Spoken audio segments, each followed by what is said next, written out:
कुछ अरसा पहले यहीं इसी कुर्सी पे बैठ के आपने कहा था 27वीं आईनी तरमीम में का हर तरफ बातें हो रही हैं, खुल के बातें होना शुरू हो गई।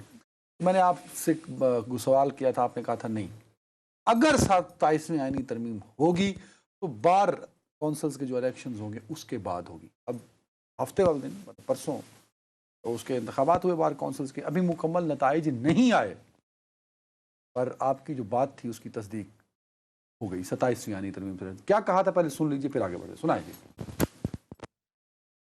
एक इम्पोर्टेंट वजीर and I am standing bye it, और उनका नाम इसहाक डार नहीं है, वो कह रहे हैं कि तरमीम के ख्वाहां लोगों को कि सर नवंबर तक इंतजार कर लें, क्योंकि नवंबर तक जो है ये बार एसोसिएशन वगैरह के इंतखाबात जो हैं वो मुकम्मल हो जाएंगे, और उसके बाद 27 की वजह से 27वीं तरमीम पर शायद हमें वकला की जानिब से उस तरह का नेगेटिव रिएक्शन की उम्मीद न हो, ना आए जिसकी हम तवक्को कर रहे हैं। अल्लाह भला करे आपको। आज के दिन बिलावल भुट्टो साहब ने एक ट्वीट किया जिसमें उन्होंने 27वीं आईनी तरमीम का वाज़ेह जिक्र भी किया। आपने पढ़ा होगा, वो पोस्ट चल भी रही है। तो इसका मतलब है आपकी इस बात की तस्दीक हो गई जो आपने 19 अगस्त को भाई ऐसे तुक्का लग गया, लेकिन मुझे ये बात बताओ, अब यही तो होता है कभी कभी, जो जब वो लग जाए तो उसकी क्लिप चलवा देते हो तुम ताकि शोहरत रहे। आई thank you very much for keeping me still alive and relevant. आपका शुक्रिया। बहरहाल अर्ज ये है कि इसका मतलब 27वीं तरमीम हो गई कामयाबी से। मुझे एक सवाल का जवाब नहीं मिल रहा। अच्छा, वो क्या? अगर आप उसका जवाब दे सकते हैं तो मैं आपका शुक्रगुजार हूँ। आज से चंद रोज कबल आपको याद होगा कि बिलावल भुट्टो जरदारी साहब अचानक नमूदार हुए इस्लामाबाद, और वो मौलाना फजलुर रहमान के यहाँ चले गए। हाँ वो तो। और उसके बाद उन्होंने प्रेस को कोई यानी उसके बारे में नहीं बातचीत की। मुलाकात तो सर क्या थी सुने ना, और उन्होंने उसको खैर सगाली की मुलाकात का नाम दिया।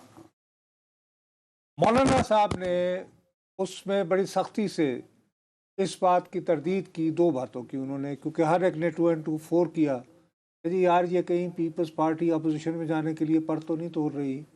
तो चूँकि उनके और पीटीआई के नंबर एक जैसे हैं, तो 8 बंदे मौलाना के पास हैं, तो वो मिला के तो वासे अक्सरियत अपोजिशन अगर पीपल्स पार्टी जाने का फैसला करती। तो मौलाना ने इंतहाई हकारत से कहा कि भाई अपोजिशन लीडर ना मैं बनना चाहता हूँ, ना हमारी मुलाकात में ये बात डिस्कस हुई। क्या आपने ये रिपोर्ट किया था कि कोई सुन लो ना। उसके बाद उन्होंने कहा कि 27वीं तरमीम की बात भी नहीं हुई, लेकिन निजी मुलाकातों में ऑफ द रिकॉर्ड 27वीं तरमीम का नाम लिए बगैर वो ये ज़रूर कहते रहे कि कुछ कानूनी आइन यानी आइन साजी नहीं, कुछ कानून साजी की गुफ्तगू ज़रूर नहीं। आपने उस वक्त कॉन्स्टिट्यूशनल मैनेजमेंट कुछ इस तरह का आपने लफ्ज़ नहीं, लेजिस्लेटिव मैनेजमेंट, हाँ कुछ कानून साजी के लिए वो ज़रूर ज़ेर बहस आई। अब मुझे आप ये जवाब दीजिए, आप माशाल्लाह ज़हीन व फ़तीन हैं, यंग हैं, कि अगर प्राइम मिनिस्टर शहबाज शरीफ साहब उन्हें और उनके वालिद को मिले थे, जो कि सदर पाकिस्तान भी होते हैं, और उन्होंने डिस्कस किया कि जी हम ये अमेंडमेंट लाना चाह रहे हैं, तो उसको बिलावल भुट्टो जरदारी साहब को पब्लिक करने की ज़रूरत क्यों महसूस हुई?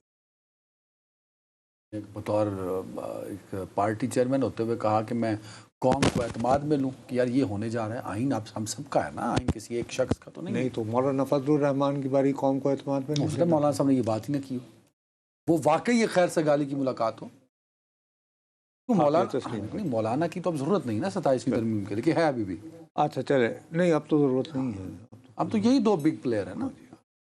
अच्छा अब ये बताइए कि ये जो इसमें इन्होंने कहा है कि जी इन्होंने वाजे कर दिया ना, अब कोई अभाम नहीं है, 7 नुकात उन्होंने दिए हैं जो कि 27। बताइए 27 सबसे इम्पोर्टेंट कौन? अच्छा आप पहले 7 गिनवा दें, फिर उसके बाद 7 जी। एक तो कॉन्स्टिट्यूशनल कोर्ट का क़याम होगा, आईनी कोर्ट अलग से होगा, एग्जीक्यूटिव मजिस्ट्रेट दूसरा, तीसरा ट्रांसफर ऑफ जजेस, चौथा removal of protection of provincial share in NFC, पांचवा अमेंडिंग आर्टिकल 243, छठा return of education and population planning to Federation and breaking deadlock on appointment of Election Chief Election Commission of Pakistan.